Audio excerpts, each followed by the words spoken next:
अब ये क्वेश्चंस तो अपन ले लेंगे, ये क्वेश्चंस कुछ अपन ने कर लिए थे, है ना, इस तरीके के। ठीक है,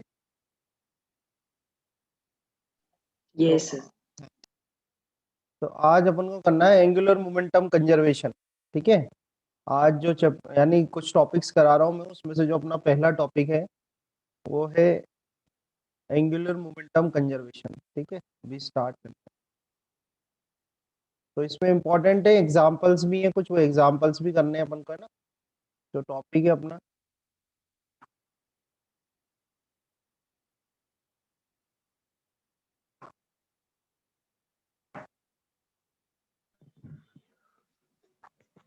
ठीक है, ये टॉपिक है सर कल से एंगुलर। ग्रेविटेशन स्टार्ट कर देंगे। कहाँ पे? अभी अपना सर हाँ सर अपना। अपने तो अभी इसकी एक्सरसाइज भी तो करनी है ना अपन को। ये सर तो वो कल से स्टार्ट कर देंगे। हाँ, कल से एक्सरसाइज स्टार्ट करते हैं। ठीक है, तो मतलब आज बस आप ये सारे वो पढ़ाओगे, मतलब हाँ एंगुलर। हाँ, ये है, और एक और टॉपिक है छोटा सा, अगर वो हो जाएगा तो वो भी करा दूंगा। ठीक है, बाकी आज इसको कर लेते हैं फिनिश। ठीक है, तो ये कर रहे हैं अपन angular momentum sir conservation. Questions आप कल से लोगे सारे? हाँ, कल से एक्सरसाइज स्टार्ट कर देंगे, और हो सकता है आज भी करा दूं मैं, थोड़े बहुत आज भी करा सकता हूँ। ठीक है, तो देखो, ये करना है अपन को एंगुलर मोमेंटम कंजर्वेशन। तो अपन, मैं आपको बताता हूँ कि लीनियर मोमेंटम कंजर्वेशन भी करा था अपन ने, लीनियर मोमेंटम कंजर्वेशन भी करा था, वो मैं बताता हूँ आपको क्या था। और उसी एज इट इज हम क्या करेंगे, एंगुलर मोमेंटम कंजर्वेशन भी कर लेंगे। ठीक है, तो लीनियर मोमेंटम कंजर्वेशन। ठीक है, तो जो लीनियर मोमेंटम कंजर्वेशन था, उसमें हमने इसका एक स्टेटमेंट बोला था। और लीनियर मोमेंटम कंजर्वेशन का ये स्टेटमेंट था कि for an isolated system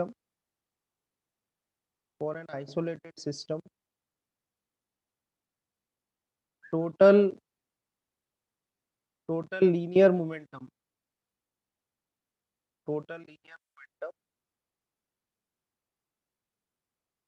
remains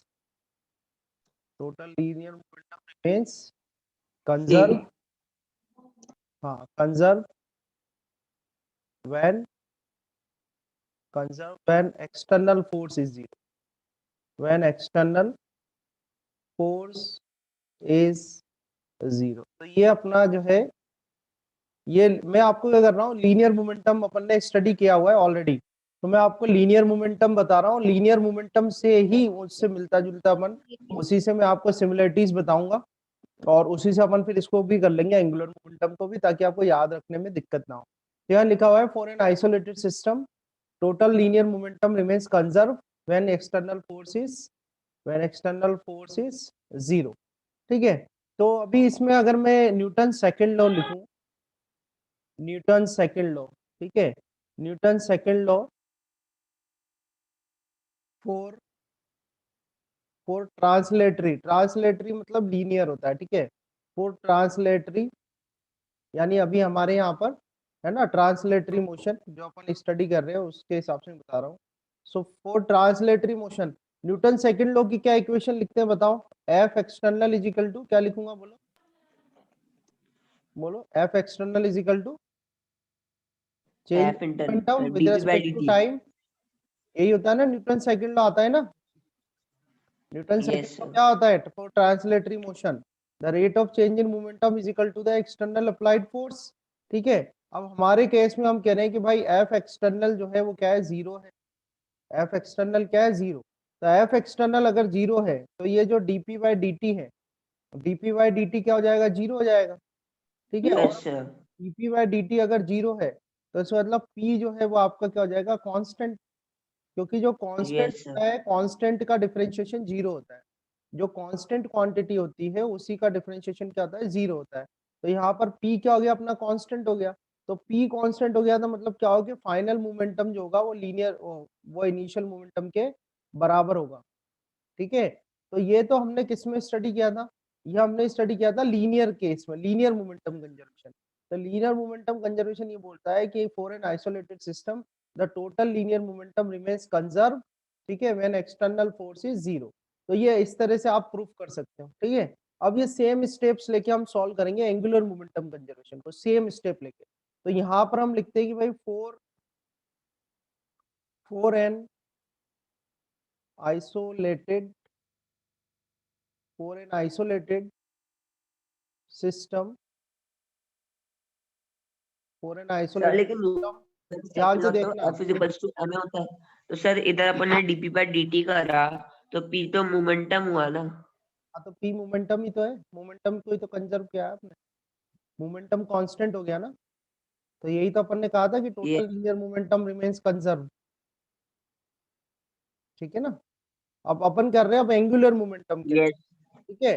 तो एंगुलर मोमेंटम के लिए क्या लिखोगे आप, for an isolated system the total अब लीनियर की, यहाँ पर क्या लिखा था आपने लीनियर, यहाँ पर क्या लिखोगे एंगुलर। एंगुलर तो for an isolated system total angular momentum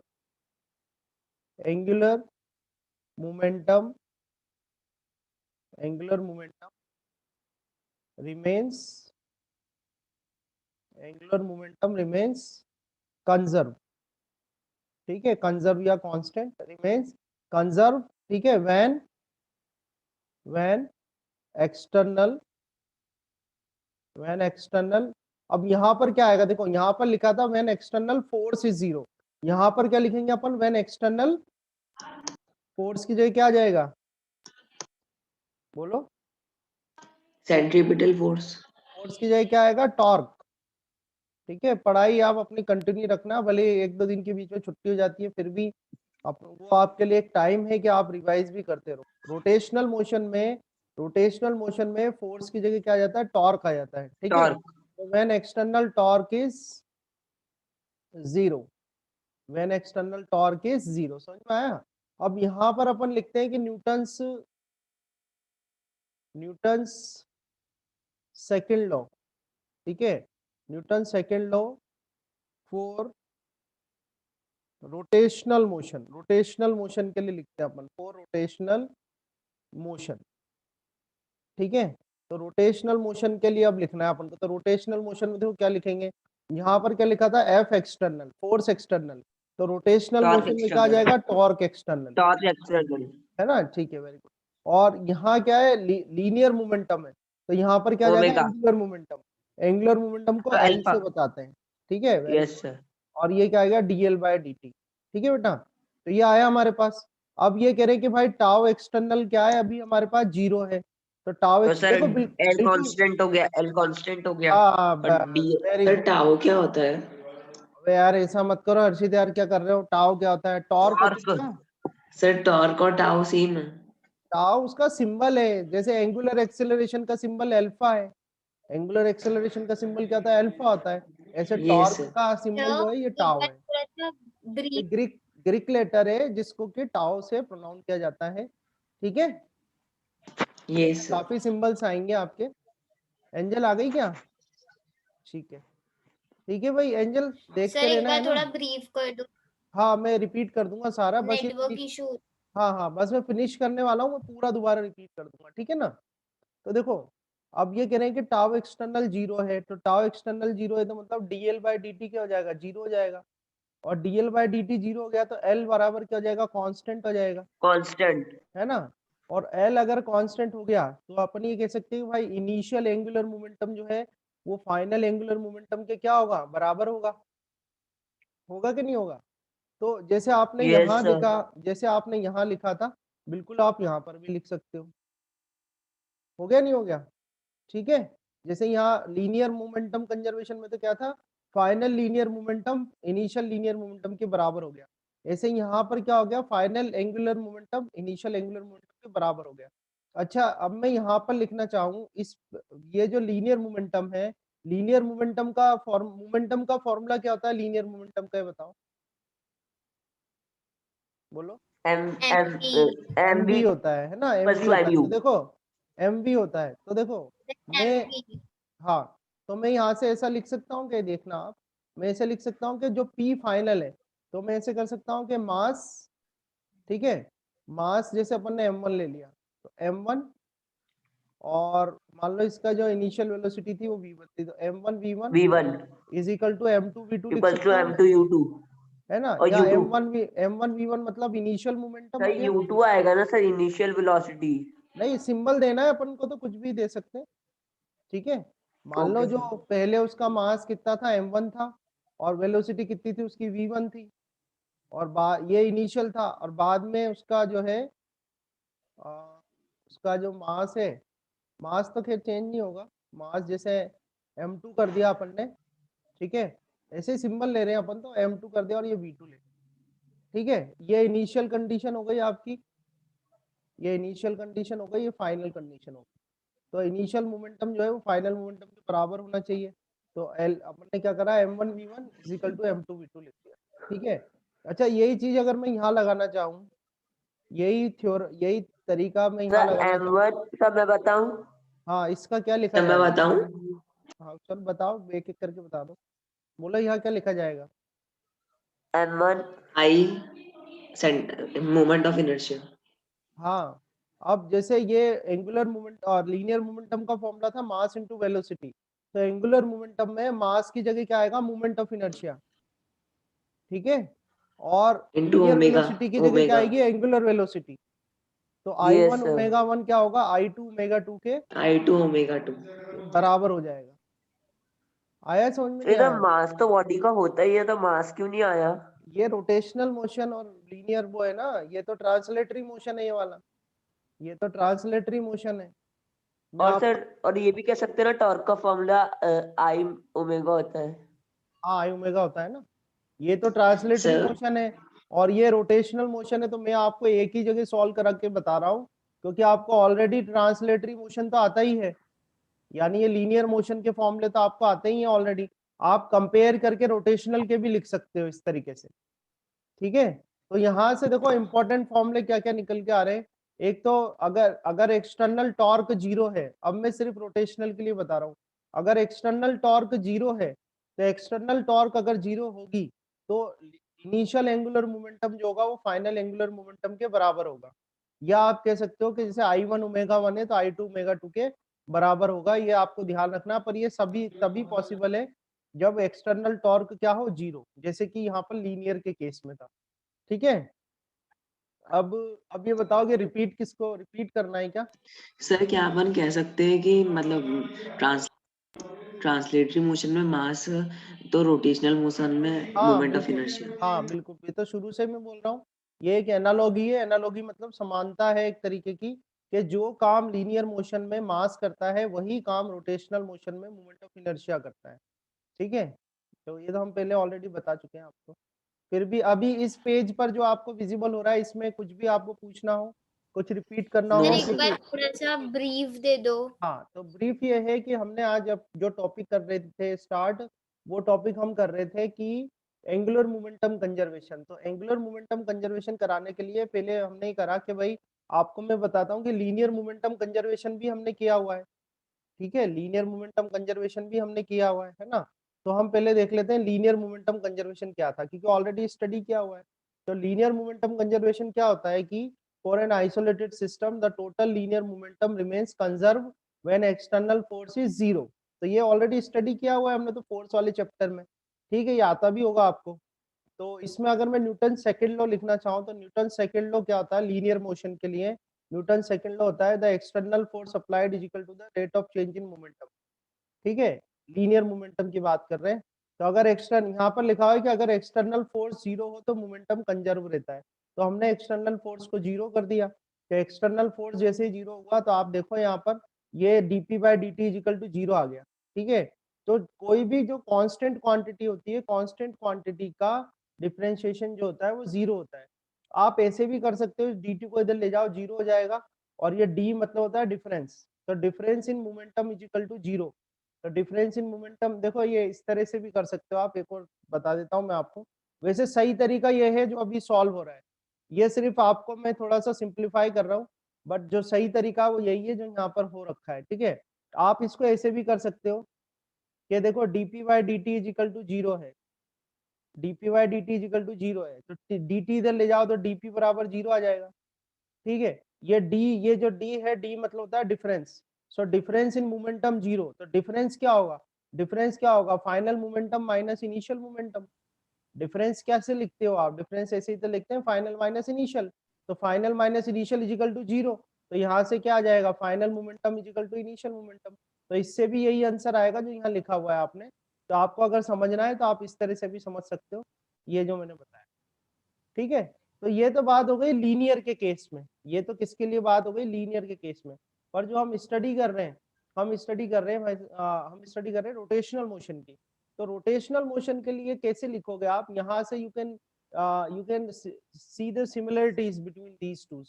similarity क्या है, देखो हम यहाँ क्या लिखेंगे, for an isolated system the total, अब यहाँ पर लिखा था टोटल लीनियर मोमेंटम, तो यहाँ पर हम क्या लिखेंगे, टोटल एंगुलर मोमेंटम। समझ में आ रहा है, यहाँ पर हमने लिखा था टोटल लीनियर मोमेंटम, यहाँ पर हम क्या लिखेंगे, total angular momentum remains conserve when external, अब यहाँ लिखा था एक्सटर्नल फोर्स, तो यहाँ पर क्या आएगा, एक्सटर्नल टॉर्क।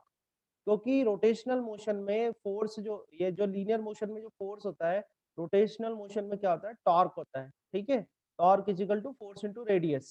ठीक है, तो ये टॉर्क जो है वो 0 हो जाएगा, टॉर्क इज 0। यानी कि रोटेशनल मोशन में अगर किसी कोई बॉडी है, रिजिड बॉडी है जो रोटेशनल मोशन कर रही है, उसकी टॉर्क अगर 0 है तो उसका, यानी एक्सटर्नल टॉर्क अगर 0 है, तो उसका जो टोटल एंगुलर मोमेंटम है वो क्या रहेगा, कंजर्व रहेगा। तो आप बिल्कुल सेम टू सेम सॉल्व कर सकते हैं अपन। देखो यहाँ पर आपने लिखा था Newton second law for translatory motion, यहाँ हमने लिखा Newton second law for rotational motion. ठीक है, यहाँ आपने लिखा था F external is equal to DP by D. तो रोटेशनल में फोर्स की जगह क्या आ जाएगा, टॉर्क आ जाएगा, और लीनियर मोमेंटम की जगह क्या आ जाएगा, एंगुलर मोमेंटम आ जाएगा। तो ये डीएल बाई डी लिख दिया, टाउ एक्सटर्नल को 0 कर दिया, टाउ एक्सटर्नल को 0 करा दो, डीएल बाई डी 0 हो गया। और कोई भी क्वांटिटी, ऐसी कोई भी क्वांटिटी अगर कांस्टेंट है तो उसका डिफरेंशिएशन क्या होता है, 0 होता है। तो एल जो है एंगुलर मोमेंटम, वो हमारा कांस्टेंट हो गया। अगर ऐसे समझ में ना आए तो ये भी बता रखा है मैंने, आप इससे इस तरीके से भी सॉल्व कर सकते हो। ठीक है, तो यहाँ से हमें मिला कि इनिशियल जो एंगुलर मोमेंटम है वो फाइनल एंगुलर मोमेंटम के बराबर होगा। और ये जब ही होगा जब उस सिस्टम पर जो टॉर्क है, जो सिस्टम जो रोटेशनल मोशन कर रहा है उस पर जो टॉर्क है, एक्सटर्नल टॉर्क, वो क्या हो, 0 हो। और यहाँ से हमें एक और चीज मिली कि I1 omega 1 is equal to I2 omega 2। ठीक है, समझ में आई बात, अब क्लियर है। Yes, sir. ठीक है, अब Yes, यहाँ से sir. आप एक में स्पेस वैसे या कम है, फिर भी मैं आपको यहीं पर ही एक और चीज बता देता हूँ कि देखो यहाँ ये आपको इधर ये निकल के आया है कि L जो है वो कांस्टेंट है। L क्या है, कांस्टेंट है। तो L अगर कांस्टेंट है तो L इजिकल टू क्या होता है, आई ओमेगा। क्योंकि देखो P इजिकल टू क्या होता है, mv होता है, मास इनटू। अच्छा, इनके डेरिवेशंस अलग हैं, डेरिवेशन की अभी अपन बात नहीं कर रहे हैं, क्योंकि आप ये सिमिलरिटीज देख देख के आप फॉर्मूले सारे लिख सकते हो। ठीक है ना, तो देखो L इजिकल टू क्या होता है, आई ओमेगा होता है। इसको एक मिनट में यहाँ थोड़ा स्पेस कर लेता हूँ। Sir, हाँ, बताओ, पूछो angel. sir, Newton second law rotational motion के लिए भी सेम ही होता है। हाँ बिल्कुल, स्टेटमेंट सेम है। बस ये ध्यान रखना है आपको कि रोटेशनल में फोर्स की जगह टॉर्क आएगा और लीनियर मोमेंटम की जगह एंगुलर मोमेंटम आएगा। ठीक है, Okay, sir. Even even when you write, मैं थोड़ा सा इधर बता रहा हूँ, even when you write net force is equal to mass into acceleration, तो ये आप लिखते हो किसके लिए लिखते हो, ट्रांसलेटरी मोशन के लिए, लिखते नहीं Yes, लिखते। sir. और इससे आपने खूब सारे क्वेश्चन भी करे हैं, खूब सारे Yes, many sir. Number of questions आपने ये थ्योरम लगा, यानी ये लॉ लगा के सॉल्व करा है। अगर यही लॉ मुझे रोटेशनल में लिखना हो तो क्या लिखूंगा बताओ। Sir, torque equals हाँ, sir, net torque torque is equal equals to, to बोलो, To moment moment of of inertia into inertia omega. multiplied by Into alpha. omega. Alpha. Very good Chinmay, very Alpha. Good.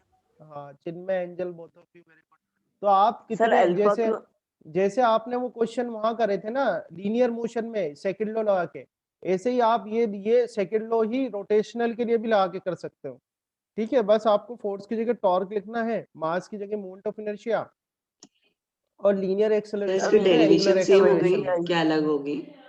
क्या चीज, sir second law की derivation rotational motion के लिए अलग होगी? Derivations तो अलग हैं, ये तो अपन सिमिलरिटी से लिख रहे हैं, डेरिवेशन सारी Sir, मेरे अलग को है, एक चीज समझ में नहीं सारी आई। डेरिवेशंस अलग हैं। ये तो मैंने आपको सिमिलरिटी से फॉर्मूले लिखने सिखाए हैं बस, डेरिवेशंस तो सबकी अलग है।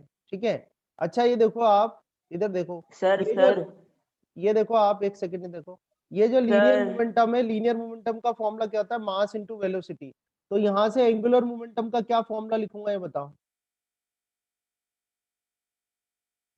Mass into omega, moment of sir inertia into omega. हाँ बोलो चिन्मय बोलो, क्या लिखे एक बताओ। मेरे को एक बोलो। डाउट है, अपन जानते हैं सर, मतलब अपन ने उधर लिख रखा है मतलब रोटेशनल मोशन के एंगुलर मोमेंटम कंजर्वेशन में कि I1 omega 1 equals to I2 omega 2, और सर अपन इधर लिख रहे हैं torque equals to I alpha.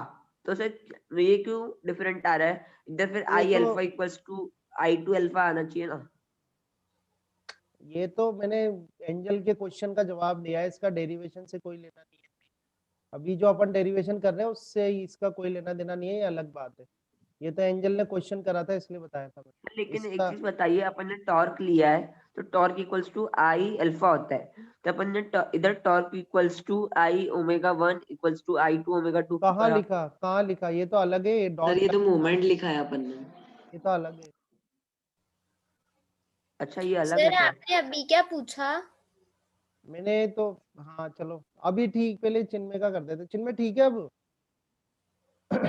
हाँ सर यस सर, ठीक है, आया समझ में, है यस ना। सर। अब अपन करते हैं जो, अब ये बताओ मुझे कि P is equal to M V linear momentum होता है, तो यहाँ से एंगुलर मोमेंटम का क्या फॉर्मूला लिखूं मैं, ये बताओ। I omega, I omega. I omega. I omega आएगा ना, तो यहाँ पर मैं इसे लिख दूं I omega is equal to constant, लिख सकता हूँ कि नहीं यस लिख सर, सकता? ये सर। लिख लिख सकते हैं सकता सर। हूँ। तो और सर I यहाँ ओमेगा से तो जीरो हो जाएगा। एक सेकंड रुको, एक सेकंड, और आई इजिकल टू ऐसे लिख सकता हूँ कि कांस्टेंट डिवाइड बाय ओमेगा, ये लिख सकता हूँ, ये सर लिख यस सकते हैं। के नीचे ले आया। अच्छा कांस्टेंट को हटाते हैं तो काय का साइन आता है, प्रोपोर्शनल का साइन आता है कि नहीं आता? Sir proportionality constant. हाँ तो यस आई, सर। आई क्या आ गया, I is inversely proportional to, I is inversely proportional to omega, आया नहीं आया? ओमेगा। ठीक है, तो ये कुछ फॉर्मुलेज हैं, ये मैं दोबारा भी लिखूंगा। अभी जब मैं इसके कुछ क्वेश्चंस आपको कराऊंगा तो मैं दोबारा भी लिख दूंगा फॉर्मुलेज। अभी ये बताओ कि इस स्क्रीन पे जो कुछ है उसमें कोई दिक्कत है क्या आपको, इस दो स्क्रीन सर, पे दो जो भी है? सर ऐसे टॉर्क का फॉर्मूला क्या होता है? टॉर्क इजिकल टू होता है force into radius, okay sir. है ना, फोर्स इनटू रेडियस। सर फिर अपन यहाँ पे moment of inertia into alpha क्यों लिख रहे हैं? अरे वो अलग है, ये रिक्वायरमेंट अलग है, एक ही फॉर्मूले थोड़ी होते हैं, अलग अलग है ना। तो न्यूटन सेकंड लॉ से लिखने, अपना टॉपिक ही ये है एंगुलर मोमेंटम कंजर्वेशन, तो एंगुलर मोमेंटम वाला फॉर्मूला लिखना पड़ेगा ना फिर तो अपन को। और इसको जब सॉल्व करोगे आप तो फॉर्मूले तो वही आने हैं, ठीक है। तो अलग अलग फॉर्मूले हैं, यस। अलग अलग रिक्वायरमेंट पे अलग अलग फॉर्मूले लगते हैं, ठीक है। अभी तो अपन को एंगुलर मोमेंटम कंजर्वेशन निकालना था, तो इसलिए ये सेकंड लॉ लगा दिया।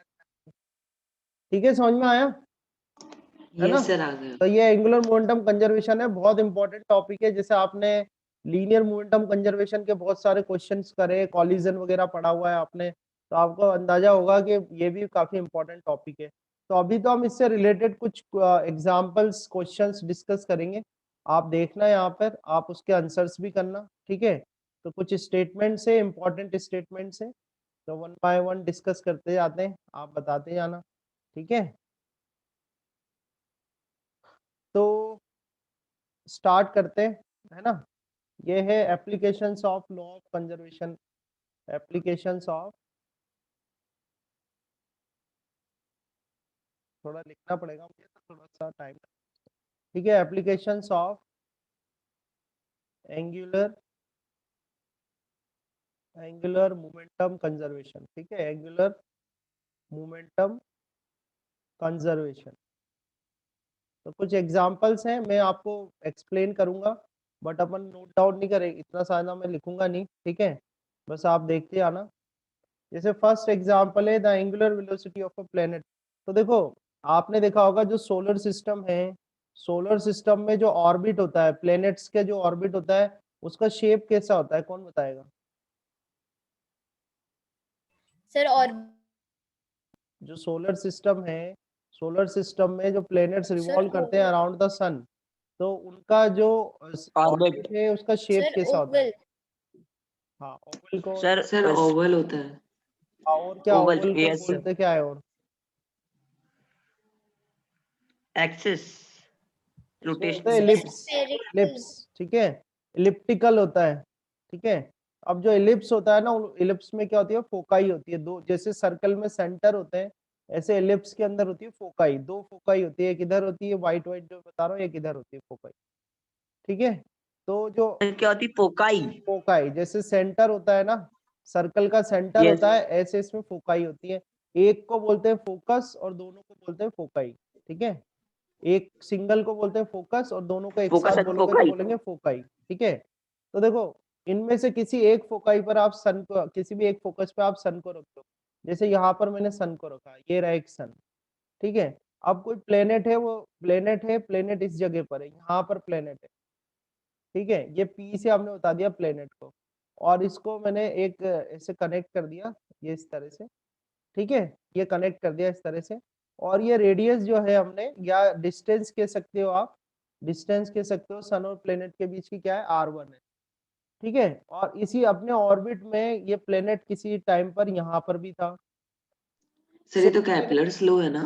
सेम प्लेनेट है, पहले प्लेनेट यहाँ पर था P1, अब ये प्लेनेट किसी टाइम पे यहाँ आ गया P2 पर आ गया।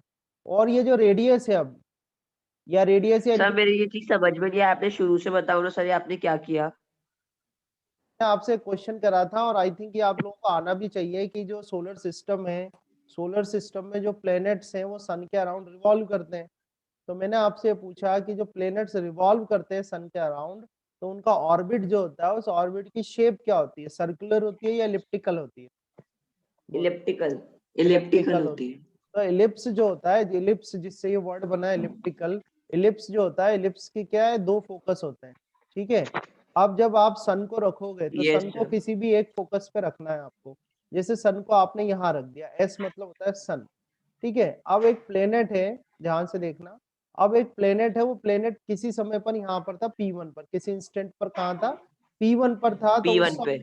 उस समय सन और प्लेनेट के बीच की जो डिस्टेंस है वो क्या थी, R1 थी। ये बात आ गई समझ में? ये आ गया यहाँ तक समझ में? Yes sir. हाँ, ध्यान से सुनते जाना, क्योंकि मैं क्वेश्चन करूंगा आपसे। किसी टाइम पर, थोड़ी देर बाद या किसी और टाइम पर, प्लेनेट जो है वो यहाँ पर आ गया P2 पोजीशन। प्लेनेट सेम है, उसकी पोजीशन बता रखी है, ये 1 पोजीशन, ये 2 पोजीशन, तो 2 पोजीशन पर आ गया अपने ऑर्बिट में। और अब इस प्लेनेट और सन के बीच की जो डिस्टेंस है वो कितनी है, R2 है। कितनी है, R2 है, ठीक है। आ रही बात समझ में? तो आपको ये बताना है कि जो प्लेनेट है उसकी स्पीड P1 पर ज्यादा होगी या P2 पे ज्यादा होगी, या स्पीड कांस्टेंट रहेगी, सेम रहेगी, ये क्वेश्चन है। सर स्पीड तो कांस्टेंट कांस्टेंट रहेगी। रहेगी। सर कांस्टेंट रहेगी। क्या, क्यों ऐसा, कैसे, क्यों, कैसे आंसर करा आपने? अच्छा, ये सब आपने इतना तो ऑलरेडी छोटी क्लासेस में भी थोड़ा बहुत पढ़ ही रखा होगा, रिज्वाइन कर लेना, डिस्कनेक्ट हो जाए तो, ठीक है। हाँ बताओ, आप तीनों ने एक साथ बोला कि भाई जो है कांस्टेंट रहेगी, सर क्या आपने बेस सर है? क्योंकि अनलिमिटेड प्लैनेट कर यूनिफॉर्म दी। मोशन करता है। प्लेनेट यूनिफॉर्म मोशन करता है, यूनिफॉर्म सर्कुलर मोशन करता है, ऐसा ना? ये सर। यूनिफॉर्म सर्कुलर मोशन करता है, तो है ना, यही कह रहे हो ना आप? ये सर यही कह रहा हूँ। अच्छा, बट वो बात तो वो था जब आपने सर्कुलर ऑर्बिट लिया था, वो जो डेरिवेशंस कर रखी हैं आपने, वो तो सर्कुलर ऑर्बिट के लिए कर रखी है। किसके लिए कर रखी है, सर्कुलर ऑर्बिट के लिए। अभी सर इसके इसमें मेरे हिसाब से P1 पे ज्यादा होगी क्योंकि इसकी रेडियस ज्यादा है। चलो अभी हम देखते हैं यहाँ पर, है ना। मुझे बताओ, क्या इस प्लेनेट पे, ये जो प्लेनेट रिवॉल्व हो रहा है इस सन के अराउंड, इस प्लेनेट पर कोई अच्छा ये है क्या, ये अपना 2 पार्टिकल का सिस्टम है जहां पर कि ये रोटेशनल मोशन हो रहा है, समझ सर रहे हैं? P2 पे ज्यादा होगी। चलो अब देख लेते हैं, अपन निकाल लेते हैं, ठीक है। पहली बात तो ये आप ये समझो कि ये क्या है, 2 पार्टिकल सिस्टम है, जिसमें 2 पार्टिकल्स कौन कौन से हो गए, एक तो सन हो गया आपका और एक प्लेनेट हो गया। अब 2 पार्टिकल सिस्टम है जो कि रोटेशनल मोशन इस तरह से कर रहा है ना। अच्छा ये बताओ कि इस सिस्टम पर कोई एक्सटर्नल टॉर्क या फोर्स लग रहा है क्या, इस नो सिस्टम सर। पर? कोई भी पार्टिकल जब, या मान लो जो प्लेनेट है वो सर्कुलर पाथ पर, अगर प्लेनेट है वो रिवॉल्व कर रहा है सन के अराउंड, तो उस पर कौन सा फोर्स लगता है? Gravitational force. ग्रेविटेशनल फोर्स लगता है। तो ग्रेविटेशनल फोर्स जो है वो एक्सटर्नल फोर्स है या इंटरनल फोर्स है? अगर सन और प्लेनेट को एक सिस्टम लिया जाए तो सर इंटरनल। वो इंटरनल फोर्स होगा। अगर सन और प्लेनेट एक सिस्टम है तो वो इंटरनल फोर्स होगा। क्यों होगा? क्योंकि सन जो है वो प्लेनेट पे ग्रेविटेशनल फोर्स लगाएगा।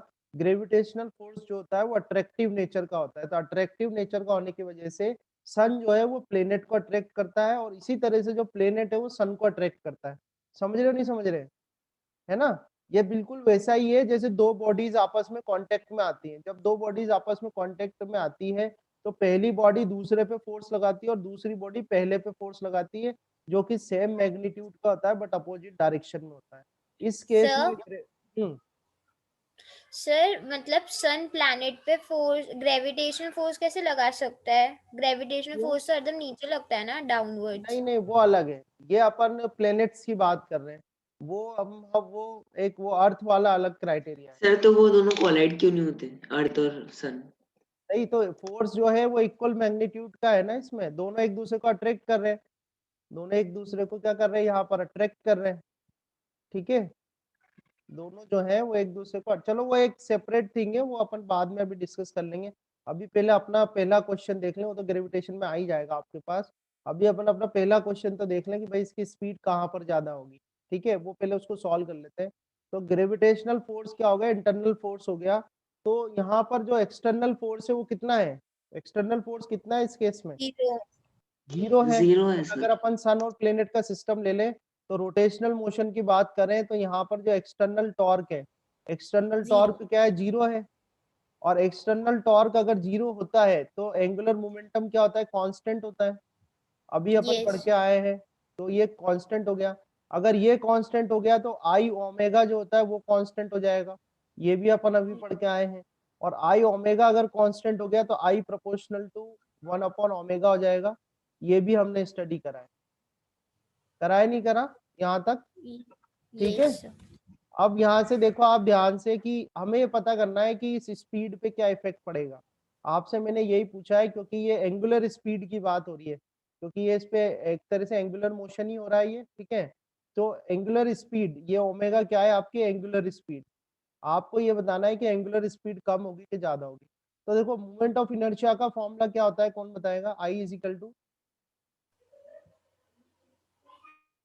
अगर कोई M R particle, square. Mass multi sir M sir R mass का स्क्वायर। अगर आपको इस मास प्लेनेट का मास दे रखा है m और डिस्टेंस दे रखी है r, तो आई इजिकल टू कितना आ जाएगा? M R square. Square. Square. अब देखो मास पर तो कोई इफेक्ट पड़ नहीं रहा, प्लेनेट का मास तो वही का वही है। तो अगर मैं मास को हटा दूं तो आई प्रोपोर्शनल टू सर कितना एक बार जाएगा? थोड़ा सा r रिकैप कर दीजिए सर, मेरा बीच में नेट चला गया था। एक सेकंड में बस फिनिश कर दूं फिर इसको, है ना? मैं इतना बता रहा हूँ आपको कि यहाँ तक का डिस्कशन तो हो गया था कि ये जो है इनके बीच में क्या लग रहा है? ग्रेविटेशनल फोर्स लग रहा है। तो कोई भी एक्सटर्नल फोर्स इसमें है नहीं। ठीक है, तो एक्सटर्नल फोर्स नहीं है तो यानी और ये इस पे, इसके अराउंड रिवॉल्व, सन के अराउंड ये रिवॉल्व हो रहा है प्लेनेट, है ना? सर ये रिंग या डिस्क है, मतलब अपन ने रिंग माना है ना इसको? किसी को कुछ नहीं माना। रिंग कहाँ बोला मैंने आपको? कहाँ सर तो I equals to M R square momentum कब होता है, जब कुछ? कब होता है बताओ? कोई भी पार्टिकल है, कोई भी पार्टिकल है m मास का, ये रोटेशनल एक्सिस है, रोटेशनल एक्सिस से ये r डिस्टेंस पर है। तो इस रोटेशनल एक्सिस के अबाउट इसका मोमेंट ऑफ इनर्शिया कितना होगा? ये सन आपका इधर है, ये रहा सन, ये सन आ गया आपका सन, और ये प्लेनेट आ गया। इनके बीच की डिस्टेंस r है, इसका मास m है। तो प्लेनेट का अगर मैं M R. Moment of inertia निकालना चाहूँ तो कितना होगा? m इंटू आर स्क्वायर होगा, नहीं होगा? Yes sir. जाएगा ना? ठीक है, बात आई समझ में? यस। अब मास पे तो कोई इफेक्ट पड़ेगा नहीं, तो मास को तो मास तो हमने कांस्टेंट कर दिया। तो आई प्रोपोर्शनल टू कितना हो गया? R square. तो अगर रेडियस बढ़ती है, अगर रेडियस इंक्रीज होती है तो मोमेंट ऑफ इनर्शिया क्या तो होगा? मोमेंटम बोलो। मोमेंटम भी डिक्रीज होता है ना सर? सर इंक्रीज होगा। इंक्रीज होगा सर ना, इंक्रीज डायरेक्ट होगा। I proportional to R square लिखा हुआ है तो डायरेक्ट ये रिलेशन। सब प्रोपोर्शनल है। अगर आर बढ़ेगा तो आई बढ़ेगा, और अगर आई बढ़ेगा तो ओमेगा पे क्या इफेक्ट होगा ये बताओ? सर सर डिक्रीज होगा ओमेगा ओमेगा। डिक्रीज होगा। ओमेगा डिक्रीज होगा। ओमेगा बात डिक्रीज समझ होगा। में आई नहीं आई? आई बात समझ में? Yes sir. तो यहाँ आप देखो, यस सर। आपको इस तरीके से इसको सॉल्व करना है, इस क्वेश्चन को यहाँ पे इस तरीके से आपको सॉल्व करना है कि यहाँ पर एक्सटर्नल टॉर्क जीरो है एक्सटर्नल मतलब टॉर्क P2 ज्यादा होगा ना सर? हाँ वो तो अभी बेटा अभी डिस्कस करके दोनों आंसर लिख देते हैं ना, 1 मिनट में रिपीट कर देता हूँ, ठीक है। तो आपको सबसे पहले देखना है कि सिस्टम पे कोई एक्सटर्नल टॉर्क नहीं होनी चाहिए। तो एक्सटर्नल अगर मोशन भी देख लो, वैसे तो अपन रोटेशनल पढ़ रहे हैं तो रोटेशनल ही होगा। तो सर एक्सटर्नल तो ज्यादा टॉर्क जो है कौन सा 0 है। डिस्टेंस होगा, P2 होगा या P1 होगा? अरे वो अभी कर रहे हैं ना, मैं एक बार रिपीट कर रहा हूँ, वो तो सुन लो आप, एक बार रिपीट तो कर दूं, फिर उसको भी देख लेंगे। एक ओके बार सर। repeat करिए आप, और फिर आप ही तो कह रहे सर रिपीट करो, आपके लिए तो कर रहा हूँ। तो देखो और बहुत सारे एग्जाम्पल है, एक नहीं है मेरे पास, 4-5 एग्जाम्पल है, अभी एक एक सब डिस्कस करेंगे, है ना। तो देखो एक्सटर्नल टॉर्क जो है वो कितना है, 0। आपको चेक करना है कि एक्सटर्नल टॉर्क 0 है कि नहीं है। तो एक्सटर्नल टॉर्क अगर 0 है, एक्सटर्नल टॉर्क अगर 0 है तो क्या होगा, मोमेंट एंगुलर मोमेंटम कांस्टेंट होगा। एंगुलर मोमेंटम कांस्टेंट का मतलब आई ओमेगा कांस्टेंट होगा। आई ओमेगा कांस्टेंट का मतलब आई जो होगा वो इनवर्सली प्रोपोर्शनल होगा ओमेगा के, ठीक है। अब हम जानते हैं कि मोमेंट ऑफ इनर्शिया का फॉर्मूला होता है mr²। तो mr² में मास तो जो है वो कांस्टेंट है, अभी हाल फिलहाल मास क्या है, कांस्टेंट है। तो मास कांस्टेंट है तो मोमेंट ऑफ इनर्शिया क्या होगा, प्रोपोर्शनल होगा r² के। यानी कि अगर ये रेडियस बढ़ेगी तो मोमेंट ऑफ इनर्शिया क्या होगा, बढ़ेगा। तो इस रिलेशन से मैं क्या लिख सकता हूँ, इस रिलेशन से मैं कह सकता हूँ कि अगर डिस्टेंस बढ़ेगी सेंटर से या इस एक्सिस से परपेंडिकुलर डिस्टेंस बढ़ेगी तो मोमेंट ऑफ इनर्शिया बढ़ेगा। और इस वाले रिलेशन से मैं क्या लिख सकता हूँ कि अगर मोमेंट ऑफ इनर्शिया बढ़ा तो एंगुलर स्पीड जो होगी वो क्या होगी, कम होगी। अब आगे समझ में रिलेट कर लोगे, ठीक है। ये सर कर Yes. लेंगे। तो अगर मैं कहूँ कि जो एंगुलर स्पीड है पोजीशन 1 पर और एंगुलर स्पीड है पोजीशन 2 पर, तो कौन सी स्पीड ज्यादा होगी, 1 वाली के 2 वाली? सर 2 वाली। 2 वाली। टू वाली। चेक कैसे करोगे, 2 वाली पर R2 कम है, हम ये लिखेंगे कि भाई R2 जो है वो R2 कम है R1 से।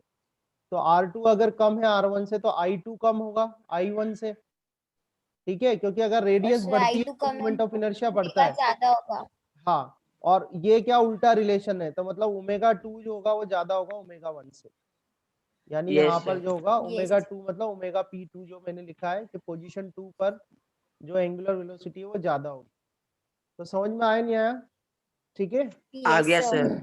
तो ये अपन खैर ये ग्रेविटे, अभी तो अपन कुछ और डिस्कशन कर रहे हैं, जब ग्रेविटेशन में जाएंगे तो मैं ग्रेविटेशन में और इसी चीज से रिलेटेड और इंटरेस्टिंग चीजें आपको बताऊंगा कि ऐसा जब वो पास में आता है प्लेनेट सन के तो उसकी स्पीड बढ़ जाती है और उससे क्या इफेक्ट्स होते हैं, तो वो तो हम ग्रेविटेशन में लेंगे। अभी अपना ऑब्जेक्टिव ये है कि आपको अब मैं जो जो एग्जाम्पल बताऊंगा उन सब एग्जाम्पल्स में आपको ये चीजें नोटिस करना है और उसका बेस पे आंसर करना है, ठीक है। समझ में आया, ये सर। ठीक है ना। तो Yes, ये sir. अब ये यहाँ से देखते Yes जाना sir. आप। जैसे सेकंड एग्जांपल लेते हैं अपन, बहुत इंपॉर्टेंट है ये चीजें। सेकंड एग्जांपल है कि the speed of rotation of a person with some weights in his hands and standing on a rotating turn table increases. तो इसमें एक दिया हुआ है कि एक पर्सन है, एक टर्न टेबल है। टर्न टेबल मतलब कोई टेबल है इस तरह से, और वो टेबल का ये सेंटर है, इस सेंटर पे एक पर्सन खड़ा हुआ है, ये पर्सन है, ये पर्सन खड़ा हुआ है टर्न टेबल पे, और टर्न टेबल रोटेट हो रही है इस तरह से, ठीक है। इसी एंगुलर वेलोसिटी ओमेगा से टेबल घूम रही है। अब इसके हाथों में वेट दे रखे हैं इस तरह से, इसके हाथों में इस तरह से वेट दे रखे हैं, ठीक है। अब क्या है, ये ध्यान रखना कि ये पूरा एक सिस्टम है, ये पूरा एक सिस्टम है। उस सिस्टम में ये पर्सन भी आ गया, ये टर्न टेबल भी आ गई, ठीक है। अब ये टर्न टेबल घूम रही है ओमेगा से, तो सबसे पहले तो ये बताओ कि इस पे कोई एक्सटर्नल टॉर्क है या नहीं है। नो सर नहीं लगेगी। नहीं है सर, नो हाँ, एक्सटर्नल टॉर्क। हाँ तो एक्सटर्नल टॉर्क, एक सेकंड में इसको सर सही कर दूं। सर अगर सिर्फ टेबल होती है और मतलब वो बॉय उस सिस्टम में नहीं होता तो क्या टेबल रहती, नहीं सर, मतलब बॉय एक्सटर्नल अलग टॉर्क सिस्टम में होता 0 और होती कि नहीं टेबल होती। अलग सिस्टम में होता। होगी अभी सर, हमको टॉर्क यही तो दिया, जीरो अगर होगी। ये ऐसे कह रहे कि अगर ये ऐसे कहते कोई मोटर है, उस मोटर से टेबल को कनेक्ट किया हुआ है, कोई शाफ्ट से घुमा रहे हैं, तो फिर जरूर कह देते भाई एक्सटर्नल टॉर्क है। अभी तो ये कह रहे हैं कि टेबल रोटेट हो रही है, यही कहा हुआ है क्वेश्चन में, ठीक है। तो इसमें है कि भाई एक्सटर्नल टॉर्क जो है वो 0 है। आपसे ये कहा है कि ये पर्सन जो है ये अपनी ये टेबल, ये पर्सन जो है ये अपनी एंगुलर स्पीड बढ़ाना चाहता है, तो ये एंगुलर स्पीड कैसे बढ़ेगी ये बताओ। सर इसके दोनों हैंड से मास मतलब m1 m2 है, मतलब मास है ना इसके दोनों हेड में। हाँ वेट पकड़ रखे हैं इसने, और वेट की जो डिस्टेंस है वो सेम है, यहाँ से यहाँ तक भी तो जो क्या डिस्टेंस है क्या वो r है, मेजरमेंट है वेट का? और यहाँ से लेके यहाँ तक भी जो डिस्टेंस है वो r है, ये r डिस्टेंस है, ठीक है। वेट ये पकड़ रखे हैं इसने, ठीक है। जो सर उसको R डिक्रीज करना है, अगर उसको सर हाँ, मतलब अब वेलोसिटी ये बात बढ़ानी है एक तो। सुनो मेरी बात, R डिक्रीज करना पड़ेगा, जिससे सर हाँ इसका मोमेंट ऑफ इनर्शिया भी डिक्रीज होगा और फिर ओमेगा बढ़ेगा। यस हाँ, तो आपको क्या करना है कि आपका आंसर क्या होगा, how he will increase its angular velocity, कैसे एंगुलर स्पीड कैसे बढ़ाए, क्या चीज अपनी जो है वो रिड्यूस करेगा, ये क्या बाय चीज, decreasing radius. Sir distance between the radius हाँ, डिक्रीज करेगा he तो इसका should ओमेगा he should बढ़ेगा। decrease its moment of inertia, ठीक है। he should decrease its moment of inertia, moment of inertia कैसे डिक्रीज होगा, जब r डिक्रीज होगा, ठीक है। और r कैसे डिक्रीज होगा, जब ये वेट्स जो है ना इसके पास, इन इसके वेट्स को क्लोज दूर, आएंगे। इन वेट्स को दूर करने की जगह वो कहां पर ले आए, अपने चेस्ट के पास में, दिख क्लोज। रहा है आपको। तो सर इससे ओमेगा बढ़ जाएगा, ओमेगा बढ़ जाएगा तो फिर वो तो अपना वेलोसिटी ये बढ़ जाएगी। बस ये यही पूछ रहा है कि इसको अपनी एंगुलर स्पीड बढ़ानी है, तो कैसे बढ़ाएगा, तो कैसे बढ़ा सकता है वो अपनी एंगुलर स्पीड, अगर वो अपना मोमेंट ऑफ इनर्शिया कम कर ले। मोमेंट ऑफ इनर्शिया कैसे कम करेगा, कि जो वेट्स है उनकी जो डिस्टेंस है सेंट्रल एक्सिस से, वो डिस्टेंस वो कम कर ले। वो डिस्टेंस कैसे कम हो पाएगी, कि जो वेट है वो अब वो कहां पर ले आए, वो वेट को उठा के अपने चेस्ट के पास पे कहां लेके आ जाए, बोलो, वेट्स को कहां लेके आ जाए वो अपने चेस्ट के पास। चेस्ट के सर पास। रेडियस कम हो जाएगी। हाँ, रेडियस कम हो जाएगी, एंगुलर स्पीड बढ़ जाएगी। समझ में आई बात, हो जाएगा, यस सर। ठीक है। अब इसमें एक एग्जांपल दे Yes, sir. रखा है कि भाई, मैं स्टेटमेंट लिख देता हूँ कि the speed of the inner layers, the speed of, अब आप सारे आंसर कर लोगे, देखो इसका भी आ जाएगा, the speed of inner layers, the speed of inner layers of the whirlwind of the sir ये क्या लिख रखा है इसमें, speed of inner layers of the whirlwind, ये लिखा व्हीलविंड, ठीक है। व्हीलविंड यानी वो भंवर टाइप उठते हैं ना, ठीक है। देखोगे आपने व्हीलविंड about its axis in a tornado, about, तो ये क्वेश्चन समझाओ ना। हाँ हाँ बिल्कुल, मैं एक बार सेंटेंस लिख लूं, about its axis in tornado, tornado is very high, ठीक है, is very high। तो इसमें एक तरह से ये क्वेश्चन इस तरह से पूछा गया है कि जो टॉर्नेडो होते हैं ना, आपने देखा होगा मूवीज में भी देखा होगा, इस तरह के भंवर टाइप के जो yes sir. Yes, व्हीलविंड sir. Type का, ऐसा इस तरह के उठते हैं। तो ये कह रहे हैं कि जो इसकी इनर लेयर्स है, ये इसकी एक्सिस हो गई, ठीक है, ये क्या हो गई इसकी, ये इसकी एक्सिस हो गई मान लो। तो ये कह रहे हैं कि जो इनर लेयर्स होती है वहां पर जो स्पीड है वो बहुत ज्यादा हाई होती है। तो क्या रीजन है इसका, बताओ। Sir, because inner layers में जो रेडियस कम होती है, रेडियस कम होती तो हाँ। ओमेगा रेडियस ज्यादा कम होता है। होती है। रेडियस कम होती है तो मोमेंट ऑफ रेडियस इनर्शिया, कम होती है तो मोमेंट ऑफ इनर्शिया कम होता है और एंगुलर ओमेगा और बढ़ता है। ओमेगा बढ़। बस एंगुलर सर स्पीड रेडियस कम होगी तो सर मास कैसे कम होगा?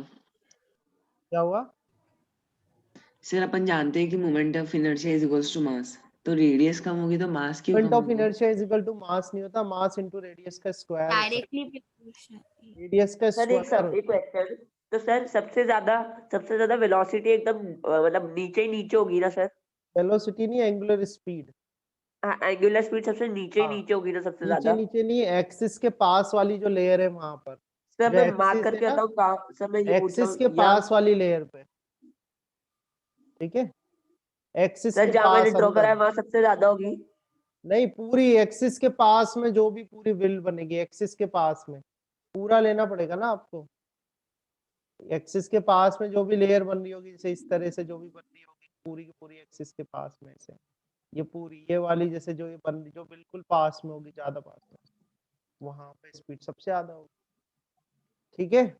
तो इस तरह से आपको Yes. काफी सारे एग्जाम्पल है। आपने देखा होगा कि आपने वो ओलंपिक्स में आता है, कोई स्विमर जंप करता है, ऊपर से जंप करता है, तो स्विमर जब जंप करता है तो आपने देखा होगा जब वो रेवोल्यूशन लेता है, तो रेवोल्यूशन करता है तो अपनी बॉडी को फोल्ड कर लेता है, देखा है आपने।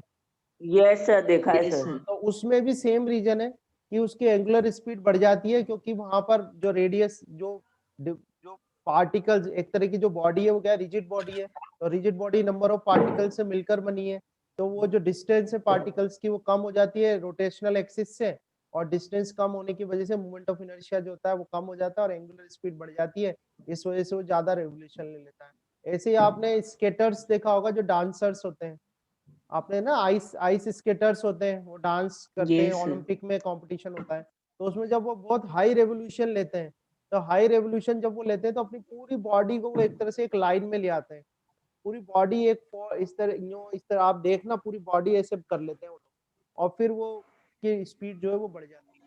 तो ये सारे जो एग्जांपल्स हैं ये आप इससे दे सकते हो एंगुलर मोमेंटम कंजर्वेशन से।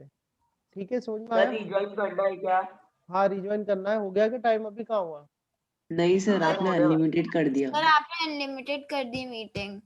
हाँ तो बस चलने दो। ठीक है, यहाँ तक बात आई समझ में? Yes, ठीक sir. है, अब इसके बाद तो ये अपना एक टॉपिक था इसमें, तो ये वाला टॉपिक अपना हो गया। अब एक और नेक्स्ट टॉपिक में करा रहा हूँ आपको, अलग सेपरेट टॉपिक है ना, तो ये चीज तो हो गई। आज मैं इसको अपन फिनिश करते हैं चैप्टर को, है ना, अपना रिवीजन स्टार्ट कर देना इसका, जो इसके फिर क्वेश्चंस कर पाओ। तो ठीक है, मैं एक नेक्स्ट स्टार्ट कर रहा हूँ यहाँ पर, छोटा वो भी अच्छा इंटरेस्टिंग टॉपिक है, तो आप देखना समझना टॉपिक को, और कुछ क्वेश्चंस मैं आपसे करूँगा, उन क्वेश्चंस के आंसर करना। ठीक है, तो जैसे फैन है इस तरह से, ये फैन बनाता हूँ शायद अच्छा सा, सीलिंग फैन है। ठीक है, तो सीलिंग फैन में क्या होता है, एक शाफ्ट होती है इस तरह से, और फिर शाफ्ट से इस तरह से ब्लेड्स लगी होती है, ब्लेड्स लगी हुई, ठीक है, ब्लेड्स लगी हुई, और ये इसकी जो है ये हो गई रोटेशनल एक्सिस, ये क्या हो गई, रोटेशनल एक्सिस हो गई। अब इस सर रोटेशन मतलब लाइक ये फैन है, ये फैन है। सीलिंग फैन, ठीक है, और सीलिंग फैन में ये इसके ब्लेड्स है, ये ब्लेड है ये दोनों, ठीक है, ये और ये ब्लेड है, और ये इसकी शाफ्ट है, इसके अबाउट ये ओमेगा एंगुलर वेलोसिटी है। ठीक है, तो आपको ये बताना ये वैसे तो इतना तो मैंने ही बता दिया, फिर भी आप ये बताओ कि ये जो मोशन हो रहा है कौन सा मोशन है ये? Angular motion, angular rotational motion. Motion है सर। सर ये तो मोशन है, रोटेशनल मोशन है। रोटेशनल मोशन है। ठीक है, तो अब अपन एक वर्ड यूज करेंगे, उस वर्ड को अपन बोलेंगे प्योर रोटेशनल। क्या वर्ड यूज करेंगे? Pure pure rotational. Pure rotation. Rotational.